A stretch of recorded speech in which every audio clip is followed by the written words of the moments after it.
Kalian tahu dari Absolute Cinema itu ada apa? Jelas, Absolute Cinema. Jadi, pada 2024 gue nyoba explore banyak anime. Nah, gue ngeliat ada anime mingguan, studionya Madhouse. Studio yang ngeproduksi anime Frieren Beyond Journey's End. Nama animenya itu Orb, On the Movements of the Earth. Tapi gue gak nemu satupun postingan mulai dari FB atau IG yang bahas ini anime. Ya, masih wajar, soalnya waktu itu baru dirilis 2 episode. Gue yang masih ngerasa ragu, nyoba nonton. Dan yap, gue nemu berlian cuy. Sebelumnya gue ceritain dikit tentang anime ini. Jadi, pada abad ke-15 di Eropa, ada remaja jenius namanya itu Rafal, yang nganggap semua orang di sekitarnya itu bego semua. Dia ini bakalan masuk ke universitas, kemudian ngambil bidang studi teologi. Teologi itu semacam bidang studi yang menganalisis kitab suci secara logikal. Walau Rafal aslinya lebih tertarik sama ilmu astronomi. Namun kepaksa masuk teologi karena ekspektasi orang-orang di sekitarnya.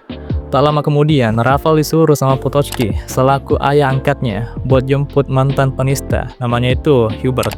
Oh ya, gue lupa ngasih tahu kalau anime ini berlatar di era di mana para cendekiawan yang memiliki pemikiran berbeda sama otoritas gereja bakalan dibakar di tiang pancang karena dianggap sebagai kesesatan. Para penista akan diberi kesempatan untuk bertaubat, dan jika tidak, maka akan langsung dieksekusi. Nah, Hubert ini salah satu penista yang memilih tobat kemudian dibebasin. Singkat cerita, Rafal ngejemput Hubert. Di tengah perjalanan, Hubert terus terang ke Rafal kalau dia cuma bohong kalau bakal tobat dan bakal ngelanjutin penelitiannya. Hubert yang tahu kalau Rafal suka sama astronomi kemudian ngajak Rafal ke tempat di mana Rafal bisa puas mengamati langit pada malam hari. Hubert kemudian memberitahu Rafal terkait penelitian yang sedang Hubert kerjakan, yaitu heliocentrism. Sebuah teori yang mengatakan bahwa matahari adalah pusat dari tata surya dan bumi berotasi mengelilingi matahari. Alasan teori ini dianggap sesat itu dikarenakan pada masa itu orang-orang lebih mempercayai teori geocentrism, yaitu teori yang mengatakan bahwa bumi adalah pusat dari alam semesta dan manusia yang dianggap sebagai makhluk istimewa. Mendengar teori heliocentrism, Rafal awalnya menyangkal, tapi gak lama kemudian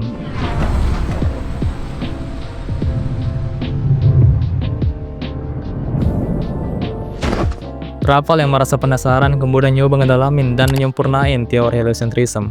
Masuk ke episode 2. Rumah Rafal didatangin sama inkuisitor namanya itu Noak yang nanya ke Rafal terkait berkas penelitian heliocentrism yang Noak temuin di kamar Rafal. Rafal langsung panik. Kemudian Hubert datang dan bilang itu berkas penelitian punya dia. Sebelum dibawa sama Noak, Hubert ngasih petunjuk ke Rafal terkait tempat ia naruh hasil seluruh penelitiannya. Keesokan harinya, Hubert langsung dieksekusi. Singkat cerita, Rafal sampai ke gunung, tempat Hubert nyimpan seluruh hasil penelitiannya. Setelah menemukan berkas Hubert, di dalamnya ada surat dari Hubert yang berisi perintah agar Rafal membakar seluruh hasil penelitian dari Hubert. Sesuai perintah, Rafal ngebakar seluruh berkas penelitian. Namun, belum sempat api ngebakar seluruh hasil penelitian Hubert, Rafal tiba-tiba berubah pikiran dan memutuskan untuk mempercayai teori heliocentrism berdasarkan intuisinya. Mulai dari sini, cerita Orb on the Movement of the Earth dimulai. Gue gak nyatetin episode 3-nya, soalnya termasuk big spoiler buat kelanjutan anime ini. Walau pasti tidak banyak yang tahu apa yang terjadi di episode 3 anime ini. Sedikit informasi, anime ini terbagi menjadi 4 arch. Yang pertama itu Arch Rafal, kedua itu Arch Oxy, ketiga Arch Draka, dan keempat Arch Albert. Tiap arch itu karakter tokohnya ganti-ganti mulu. Bahkan ada yang bilang kalau MC anime ini bukan keempat karakter tadi, tetapi kebenaran itu sendiri. Bagi gue kedengaran masuk akal dan justru ini yang bikin Orb menarik. Karena awal MC-nya ganti-ganti mulu, tapi tujuan mereka itu tetap sama, yaitu agar heliocentrism bisa dipublikasikan dan diakui.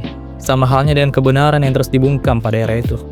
Alasan mengapa anime ini layak menyandang Anime of the Year itu ada di banyak aspek animenya. Gue mulai dari story writing-nya. Menurut gue yang out of the box parah. Tiap gue berusaha nebak apa yang bakal terjadi di next episode anime ini, itu salah mulu tebakan gue anjir. Genius banget asli autornya. Puncaknya itu pas episode 23 yang bikin gue sampai speechless.